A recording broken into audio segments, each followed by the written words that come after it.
شخصي لكن فضولي. صح. وأنت تحدثت في هذا الموضوع وهو تحدث في هذا الموضوع، لكن أيضا هي شهادة للتاريخ عبر بي إن سبورتس.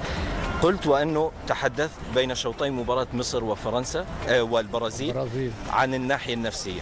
تمام. كيف تعاملت مع حالة أحمد حسام ميدو؟ لأنه احتويتها بتوقيت صعب جدا، نهائي. كويس. أنت وصلت نهائي ولديك نجم مثل أحمد حسام ميدو. كويس. انت النهارده لما بتيجي تختار لعيبه على حالاتهم دلوقتي، حالاتهم الفنيه وحالاتهم النفسيه. تمام. دلوقتي نعم. انت عارف ازاي، مش هتستنى تقعد تستنى لغايه ما يبقى لعيب كويس. احمد حسام ميدو من اللاعبين الجيدين ومن اللاعبين اللي احترفوا بشكل كويس جدا جدا جدا جدا. وعشان كده انا ما عملتش حاجه فيها شيء من الاجحاف. لا، انا عملت حاجه كمدرب. ايه هو الحاجه دي؟ ان انا النهارده بحاول اغير لاعب بلاعب عشان انشط الفرقه، في نفس الليله تحدثتوا مع بعض؟ بقول لحضرتك نحن لا نفتح جروح الماضي، نحن لا دروس عادي. للتاريخ. لا عادي، لكن انا مش في نفس الليله. احنا ثاني يوم اتصالحنا وتصافينا وكل حاجه، واقتنعوا ان يكون على المدرج. واقتنع ان هو يكون على المدرج، لان ده كان طلبي من الكابتن سمير زاهر، ان رئيس الاتحاد الله يرحمه ويحسن اليه، ان هو كان حابب ان هو يقعد على الدكه. فقلت لهم لا، مش هيقعد ميدو، مش هيقعد على الدكه. ميدو عشان يقعد في اول كرسي في المقصوره، يبقى قريب حتى من اللاعبين وبتاع، حتى لو حب يقول حاجه ليهم يبقى قريب للاعبين. أنت لم تصنع حالة فقط على مستوى كرة القدم، ما تتحدث فيه هي حالات للتاريخ على المستوى النفسي وعلى المستوى الذهني. تمام. وعلى المستوى الشخصية. من أفضل منك يتحدث عن الكرة الإفريقية؟ لم يتبقى لدينا في كأس العالم سوى المغرب. كرة القدم الإفريقية أين؟ كرة القدم الأفريقية مع أنه نجومها ينتشرون في كل أوروبا، في كل حتة. نعم. في كل حتة منتشرين، وفي نفس الوقت مش عاوز أقول لك إن هم يعني بيأدوا أحسن من الأجانب، لكن على حسب اللعيبه اللي هي بتحترف سواء في فرنسا او في انجلترا او في البرتغال او هم لازم يشربوا منهم، منهم. ما فيش لعيب ابدا يروح يلعب في اوروبا وبعدين يجي يقول لك لا والله اصل انا مش هقدر انفذ اللي هم بيقولوه. لا، لازم يكونوا عارفين محترفين بشكل جيد جدا، اللي من خلاله يأدوا، ومن خلاله ان هم يظهروا بالمظهر اللي كان النهارده يساوي قرش بكره يساوي 10. في يوم من الايام احدهم قال وانه منتخب افريقي ممكن ان يكون قادر على الفوز بكأس العالم بعد العام 2000. هذه اعتقد صعبة. لا، هي مش صعبة. لا، هي مش صعبة.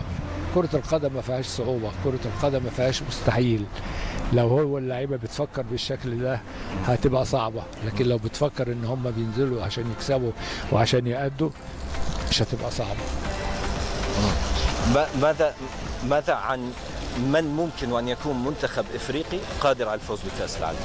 كاميرون، غانا، السنغال، مصر، لربما المغرب، الجزائر. ليه لا؟ يعني كل شمال أفريقيا ليه الحق إن هو يفوز بكأس العالم، وليه الحق إن كل بطولة يشارك فيها.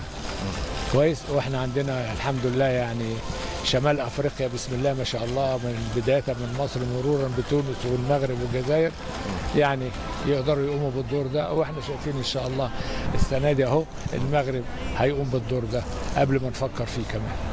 أمسية الأسرار والاعترافات. لعبت في الكويت.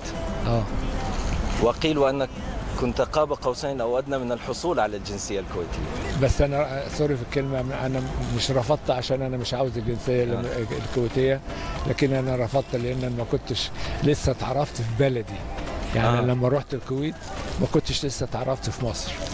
فكان كلامي معاهم ان انا مش هقدر اخد الجنسيه الا لما اتعرف في بلدي. بس هذا كم كان عمرك في وقتها؟ في حوالي 19 سنه. يعني هي كانت بدايه مسيرتك تقريبا. كانت بدايه مسيرتي. انا اول 6 سنين حسيت بيهم في الكوره لما لعبت في الكويت من 68 ل 73. وبعدها بقى ربنا كرم المسيرة زادت وكبرت يعني. أين تعتبر أبرز مسيرة قدمتها في مصر كلاعب؟ لا أنا في مصر ليا صولات وجولات. مسيرات كتيرة وصولات وجولات. أبرز فترة شعرت وأنه حسن شحاتة وصل القمة كالآن؟ أبرز فترة لما رجعت مصر من 73 لغاية 83، 10 سنوات من المعاناة. أنا بقول لك المعاناة بسبب أيوه الحقد. الحقد بس. لم تكن محبوب؟ لا ازاي، انا كنت محبوب جدا جدا، كنت معشوق الجماهير، بس اصحاب النفوس الضعيفه ما كانوش حابين كده يعني.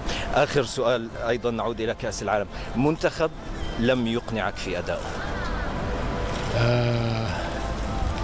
يعني غادرت المانيا وغادرت بلجيكا. بالضبط، غادرت المانيا وبلجيكا وقبلهم السعوديه. نعم. مش هقدر اقول قطر لان قطر ما قدمتش حاجه تذكر عشان اقول قطر بالظبط كده، لكن السعوديه بعد ما عملت الجيم الكبير ده مع الارجنتين لقينا الوضع مش هو الوضع. انا تشرفت فيك. مرحبا بيك، وانا تشرفت بيك وبقناه بن، وان شاء الله تبقى الحديث ياخد مجراه الطبيعي. نعم. وكل الناس تبقى عارفه حسن شحاتة على حقيقته. معروف.